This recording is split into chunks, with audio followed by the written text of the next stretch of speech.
Here are some of the predictions for South Carolina. You see the FPI has them at 5.9 and 6.1, so right at 6-6. Athlon has this team at 6-6, and the over/under is at 6. So that tells you that expectations are for a 6-6 season for South Carolina. You talk to South Carolina fans, and I think their expectations are much higher than 6-6, and they've got a lot going for them. You know, they finished last year really strong. You bring in Spencer Rattler at quarterback, a big-time upgrade there to that position. I think some people, because he got benched for Caleb Williams last year, they think that he's no good or whatever. Spencer Rattler has the potential to be one of the top quarterbacks in the country. I mean, he's got that kind of talent, and he wasn't bad at Oklahoma. The team was struggling.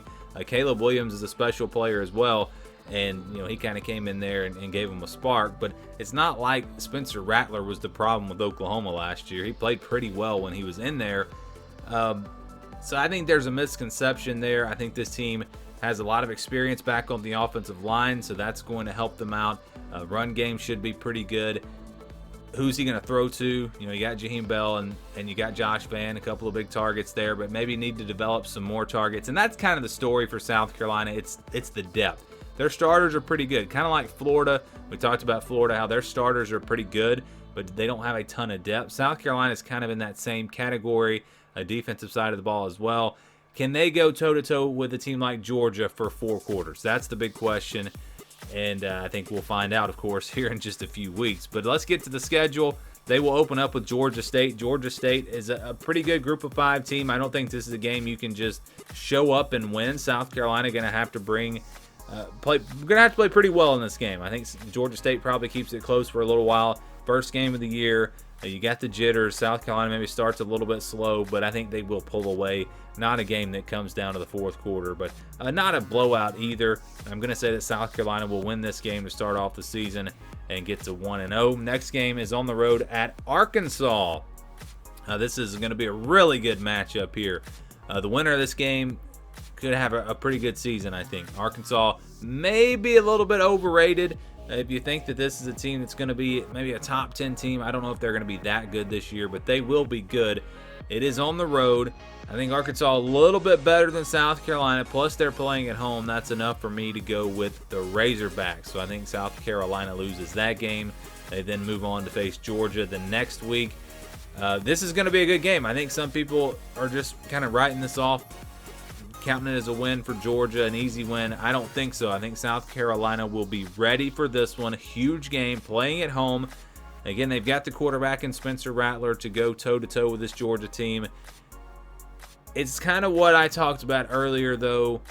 Can the depth keep up with Georgia for 4 quarters? And I don't think that's going to be the case. I think South Carolina plays really well for about 3 quarters, but then Georgia kind of finds a way to get a little bit of separation there in the 4th quarter, and I'm going to go with the Bulldogs. But I think South Carolina makes it a game. I think it will be a good one. Don't be surprised at all if this is a 1-score game in the 4th quarter. But at the end of the day, I'm going to pick Georgia, and that's going to put South Carolina at 1-2. They've got a tough schedule here to start with Arkansas and Georgia to open up SEC play there in week 2 and week 3. That is a pretty tough start, but then they get a bit of a break with Charlotte and South Carolina State. I think they win both of those games, and they will improve then to 3-2. Next game is on the road at Kentucky. Going to be a tough one here for South Carolina.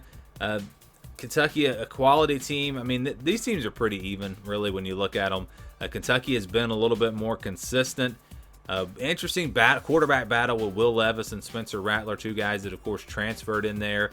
And both guys, I think, have a lot of potential. Again, this will be a good game, but it's kind of a coin flip type game for me. And usually when that's the case, I'm going to go with the home field advantage. So I'm going to pick Kentucky here, and Carolina then goes to 3-3. Up next is Texas A&M. They get a bye week before playing Texas A&M. That's going to be big. And this is a Texas A&M team that I think is being overrated coming into this year. I think South Carolina has one big win this season, and I think this is it. I'm going to pick them to beat Texas A&M. They're playing at home. They've already been battle-tested with Arkansas, Georgia, Kentucky.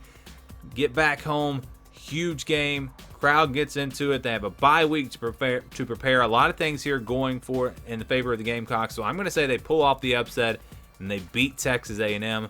They bounce back the next week with Missouri, maybe a bit of a hangover, a slow start, a game that's close for a while, but I think Carolina is able to pull away. Just not that high on Missouri this year, and so I'm going to put them at 5-3. And then it's Vanderbilt after that. I don't really see them struggling much here, even on the road. I'm going to go with the Gamecocks, so they get to 6-3. That's probably going to be enough to probably put them in the top 25. I think maybe even after just beating Missouri. If you're sitting there at 5-3 and you got to win over Texas A&M, and all three of your losses are the top 25 teams. But I think if not, then you maybe get to the top 25 here at 6-3. But then you have to play Florida on the road in the Swamp. Revenge game for the Gators. Very similar teams in my opinion. I think, like I mentioned before, the starting lineups for these two teams are very solid. Depth maybe not quite as there to compare to a Georgia, but very similar matchup. And kind of like with the Kentucky game, it comes down to a coin flip for me. That means home field advantage is the difference. I'm going to say Florida wins this game. And they've got, several of their 50-50 type games are on the road. Arkansas, Kentucky, and Florida. Those are three games that you wish you could have at home. You might just want to go ahead and play Georgia on the road if you're not going to win that game anyways. So the schedule isn't great for South Carolina, but they do get Tennessee at home on November 19th. This will be a good one here. Interesting matchup. Tennessee's going to look to go fast, going to look to try to score a lot of points. South Carolina maybe not quite as up-tempo, maybe more of a slow the game down here. Playing at home, run the football, play good defense. I'm going to pick South Carolina. I think they get another big win. So really, Texas A&M and Tennessee, those will be the two big wins for South Carolina this year. Of course, hard to say for sure where Tennessee would be at that point. I think they're a top 25 team. Some people think they're the second best team in the East, but then you have others that think maybe they're being overrated. I think that East is wide open after Georgia, though. I think South Carolina, Tennessee, Kentucky, Florida, really all four of those teams have a chance. And no, I'm not writing off Florida. I think Florida is in that conversation. So that's going to be a really interesting battle there in that division for number 2. No, I don't think any of those teams are going to take down Georgia this year, but they will finish things up here with Clemson on the road. Rivalry game. Clemson, after South Carolina kind of owned this rivalry for so long, now Clemson is owning it. Clemson, I think, is going to bounce back from where they were last year. I don't know that they're at that top tier like a Georgia or Alabama anymore, or at least not this year. The game's on the road, though, and it's tough. It's tough, I think, for South. It's going to be tough for them to go in there and win this game. I do think they put up a good fight. It is a close game this year, but I've got to pick Clemson at home, and I think that puts South Carolina at 7-5. So that's my prediction. Apparently, I'm optimistic. I know Carolina fans are thinking 7-5. We're better than that. But again, you go back to those predictions at the beginning of the video. They've all got them at 6-6. So I'm a little bit higher than South Carolina than those predictions.